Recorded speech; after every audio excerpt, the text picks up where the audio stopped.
ਇਹ ਬੜੇ ਮਾਯੂਸ ਹੋਏ ਪਏ ਨੇ। ਅਗਰ ਲਿਫਟਿੰਗ ਤੇਜ਼ ਹੋ ਜੇ ਤਾਂ ਇਹ 2-3 ਦਿਨਾਂ 'ਚ ਨਿਪਟ ਕੇ ਇਹ ਵਿਚਾਰੇ ਪਰਦੇਸੀ ਬੰਦੇ ਆਪਦੇ ਘਰ ਚਲੇ ਜਾਣ। ਲੇਕਿਨ ਨਾ ਇਹਨਾਂ ਦੀ ਸੁਣਵਾਈ ਹੈ, ਨਾ ਕੋਈ ਆੜਤੀਆਂ ਦੀ ਸੁਣਵਾਈ ਹੈ। ਜਦੋਂ ਇਹਦੀ ਸ਼ਾਰਟੇਜ ਪੈਣੀ ਹੈ ਉਹ ਆੜਤੀ ਤੋਂ ਜ਼ਬਰਦਸਤੀ ਵਸੂਲੀ ਜਾਣੀ ਹੈ। ਜਦੋਂ ਕਿ ਸਾਡੀ 72 ਘੰਟਿਆਂ ਤੋਂ ਬਾਅਦ ਆੜਤੀ ਦੀ ਸ਼ਾਰਟੇਜ ਦੀ ਕੋਈ ਕਿਸੇ ਤਰ੍ਹਾਂ ਦੀ ਜ਼ਿੰਮੇਵਾਰੀ ਨਹੀਂ ਹੈਗੀ, ਜਿਹੜਾ ਮੰਡੀ ਬੋਰਡ ਦਾ ਲਾ ਹੈ। ਲੇਕਿਨ ਫੇਰ ਵੀ ਜਿਹੜਾ ਹੈਗਾ ਅਧਿਕਾਰੀ ਪਰੇਸ਼ਾਨ ਕਰਕੇ ਆੜਤੀਆਂ ਤੋਂ ਜ਼ਬਰਦਸਤੀ ਜਿਹੜੀ ਹੈਗੀ ਹੈ ਵਸੂਲੀ ਕੀਤੀ ਜਾਂਦੀ ਹੈ।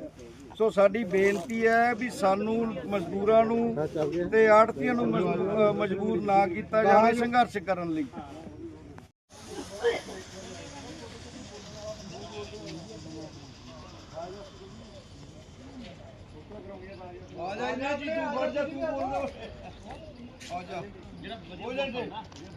ਅਸੀਂ ਬਹੁਤ ਔਖੇ ਹਾਂ ਮਜ਼ਦੂਰ, ਆ ਜਾ